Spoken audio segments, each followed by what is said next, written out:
তরকারিতে আবার কাঁচা দুধ, এই দেখে তো দেখি বাড়ির সকলের চোখ একেবারে কপালে। সঙ্গে সঙ্গে মা বলে ওঠে, এই রান্না ছাড়া অন্য আর কোনো রান্নার স্বাদ মুখে রুচবে না যে।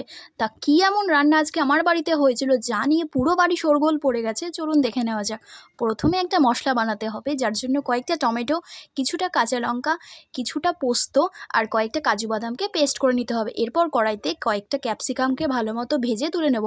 তারপর 5টা সিদ্ধ আলুকে এক এক করে ভেজে তুলে নেব।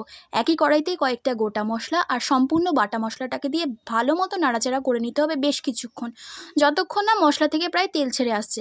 যখনই মশলা থেকে তেল ছাড়বে তখনই তাতে নুন, ধনে গুঁড়ো, জিরে গুঁড়ো, হালকা একটু চিনি দিয়ে মশলাটাকে ভালো মতো কষিয়ে নিয়ে সেদ্ধ আলুগুলো দিয়ে দিতে হবে। আমি কিন্তু এখানে কোনো রকম হলুদ ব্যবহার করিনি।